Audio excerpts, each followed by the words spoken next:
Tuhan, aku berdoa supaya suatu hari nanti mereka boleh percaya kepada Yesus. Tapi aku lakukan itu setiap hari, teman-teman. Nggak cuma itu, setiap hari setelah pulang sekolah dulu, aku sekolah dulu di SMP Budi Mulia, teman-teman.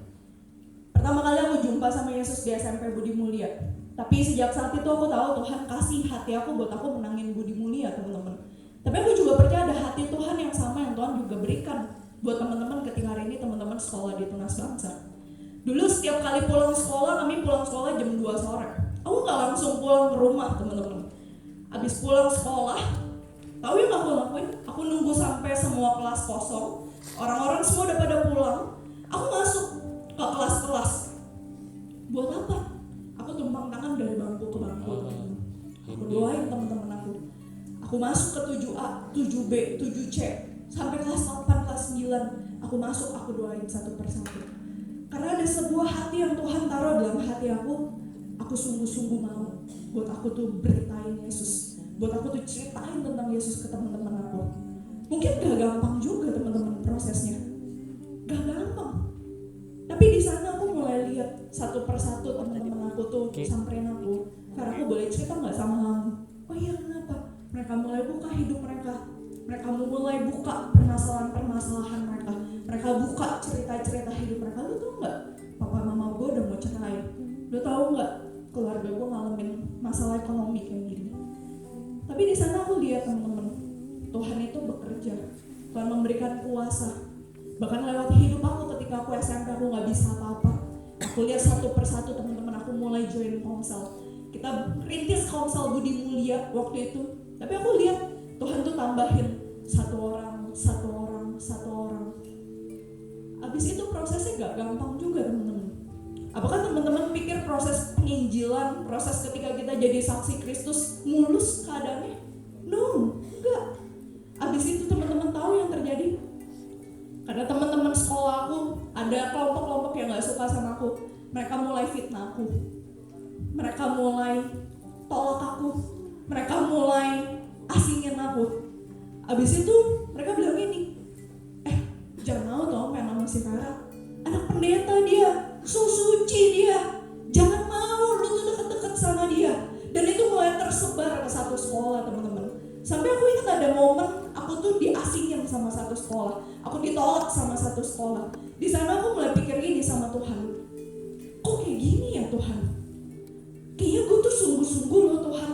Selama ini aku berdoa setiap hari, setiap pulang sekolah, setiap malam aku berdoa buat teman-teman aku. Tapi kok kayak gini sih Tuhan rasanya? Gak enak teman-teman rasanya ditolak. Gak enak rasanya tuh diasingin sama satu sekolah. Tapi di sana ketika aku pikir, udahlah Tuhan, selesai aja kali ya.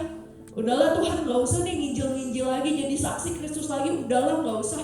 Dia juga gue dikucilin kok sama teman-teman gue.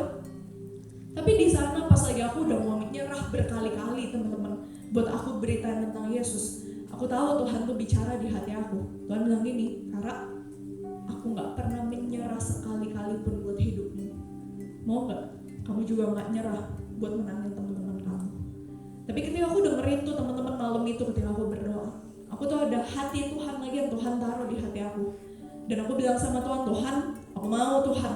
Aku mau buat aku kembali ceritain Yesus ke teman-teman aku. Aku tahu mungkin prosesnya gak gampang. Aku tahu mungkin rasanya sakit ditolak. Aku tahu rasanya mungkin gak gampang ketika diasingkan sama satu sekolah. Tapi aku mau untuk aku bayar harganya. Buat aku tetap ceritain tentang Yesus. Buat aku jadi saksi Yesus sampai sekolah aku dimenangkan. Aku mulai nginjil lagi teman-teman satu persatu. Tapi sampai hari ini aku lihat ada banyak anak-anak Budi Mulia teman-teman hari ini di Abayut Industri, mereka jadi pemimpin-pemimpin, mereka menjadi PKS, bahkan ada orang-orang yang menjadi PIC dan koordinator pelayanan. Kenapa? Dimulai dari hati Tuhan yang kita responi pertama-tama. Mungkin kamu gak akan lihat hasilnya langsung teman-teman, tapi mungkin 5 tahun lagi, mungkin 10 tahun lagi, mungkin 15 tahun lagi, ketika hari ini kita jadi orang-orang kita setia menabur sama Tuhan. Ketika hari ini kita bilang sama Tuhan, Tuhan saya siap Tuhan. Saya mau Tuhan untuk saya dipakai menjadi saksimu. Saya mau Tuhan. Di sana Tuhan akan bekerja untuk dia memberikan kuasa kepada kita. sampai orang-orang di sekitar kita, keluarga kita, sekolah kita, kampus kita nanti, kota ini, bahkan sampai kepada bangsa-bangsa, mereka akan menjadi berjumpa dengan Kristus lewat hidup setiap teman-teman di tempat ini. Mari teman-teman kita datang kepada Tuhan. Mari kita tundukkan kepala kita. Mari kita pejamkan mata kita teman-teman di hadapan Tuhan. Mungkin hari ini kita bilang sama Tuhan, Tuhan, aku cuma pelajar Tuhan. Hari ini aku cuma umur 15-16 tahun Tuhan. Aku baru aja lulus daripada bangku SMP Tuhan. Saya gak punya potensi Tuhan. Saya gak punya bakat. Tapi hari ini dengar teman-teman, Engkau tidak pernah mampu. Tapi karena Tuhan tahu Engkau gak pernah mampu menjadi saksinya, Tuhan memberikan kepada kita kuasa daripada Roh Kudus itu.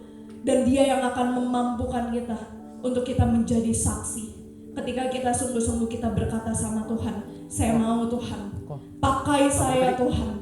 Pakai saya untuk menangkan keluarga saya. Pakai saya untuk menangkan sekolah saya. Pakai saya Tuhan untuk memenangkan orang-orang di sekitar saya. Mari teman-teman kita datang kepada Tuhan. Mari kita datang dengan hati seperti itu kepada Tuhan. Mari kita nyanyikan lagu ini sebagai bentuk komitmen kita. Mari sungguh-sungguh kita berkata kepada Tuhan, Tuhan, inilah hidup saya Tuhan. Saya persembahkan masa depan saya, cita-cita saya menjadi milik-Mu Tuhan.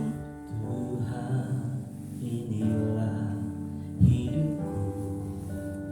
Mari kita datang kepada Tuhan teman-teman. Mari kita tutup mata kita. Mari kita pejamkan mata kita. Mari kita nyanyikan lagu ini dengan kerinduan hati kita.